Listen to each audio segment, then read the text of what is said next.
Halo Sobat Rebahan dan Pengejar Mimpi. Balik lagi sama kita, Aldo. Dan Bella di obrolan santai tapi sampai.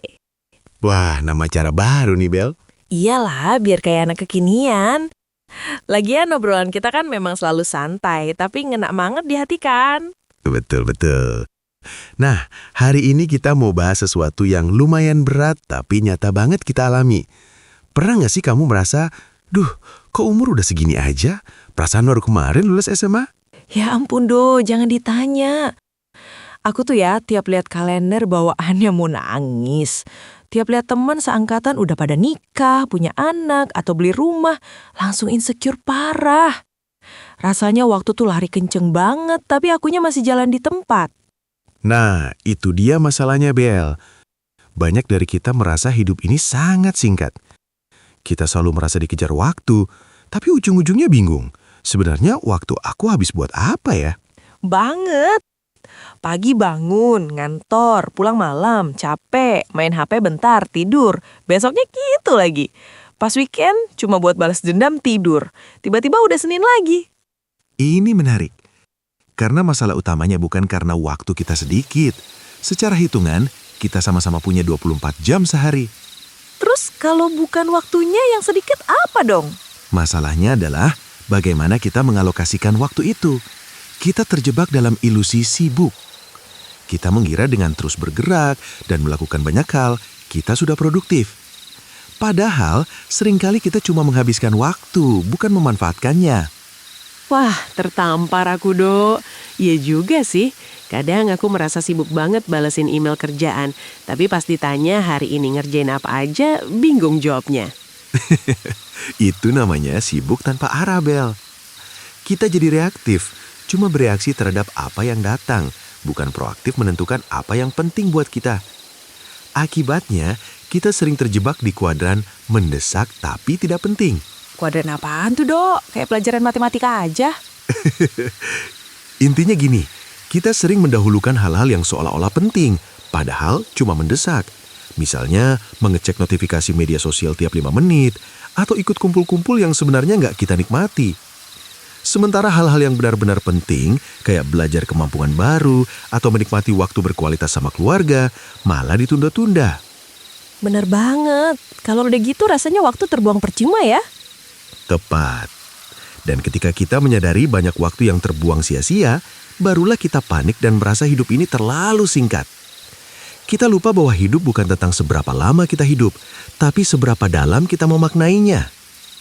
Untuk lebih jelasnya, aku punya sebuah cerita bagus. Dengarkan baik-baik ya, Bel. Wah, asik. Cerita apa nih, Dok? Aku siap mendengarkan. Ceritanya begini, Bel. Dulu ada sebuah desa yang penduduknya ahli membuat jam. Mereka membuat jam tangan, jam dinding, jam waker atau jam alarm, semuanya. Desa ini sangat terkenal, sampai-sampai raja pun memesan jam dari sana. Wah, keren. Pasti mereka kaya raya dong. Nah, itu dia masalahnya. Meski terkenal, penduduk desa ini tidak pernah merasa bahagia. Mereka selalu merasa kekurangan waktu. Setiap hari, mereka bekerja keras dari pagi buta sampai larut malam, membuat jam demi jam untuk memenuhi pesanan yang tak ada habisnya. Duh, kasihan banget. Kayak robot ya hidupnya. Suatu hari, datanglah seorang kakek pengelana tua ke desa itu. Melihat penduduk desa yang kelelahan dan murung, si pengelana bertanya, "Kenapa kalian membuat begitu banyak jam?" Salah satu penduduk menjawab dengan nada letih, "Tentu saja untuk mengukur waktu, kek. Waktu sangat berharga. Kami tidak ingin kehilangan sedetik pun."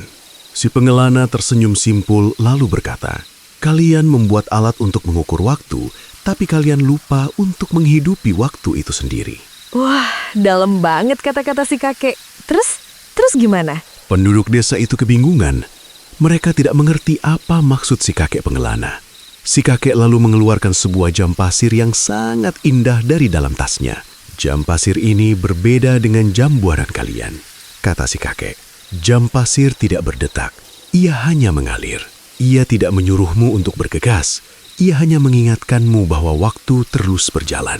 Si pengelana kemudian membalik jam pasir itu. Pasir-pasir halus mulai turun, perlahan tapi pasti. Jangan hanya fokus pada seberapa banyak pasir yang sudah jatuh di bawah atau seberapa banyak yang tersisa di atas. Lanjut si pengelana. Perhatikanlah pasir yang sedang mengalir di tengah. Itulah saat ini. Itulah satu-satunya waktu yang benar-benar kalian miliki. Merinding aku dengernya, Doh. Bener-bener kayak disadarkan. Nah, cerita tadi sebenarnya adalah cerminan dari hidup kita. Penduduk desa pembuat jam itu adalah kita yang selalu bekerja keras, mengejar target dan terobsesi pada masa depan, sampai lupa menikmati masa kini. Betul. Kita terlalu fokus pada jam yang berdetak, tapi lupa pada jam pasir yang sedang mengalir.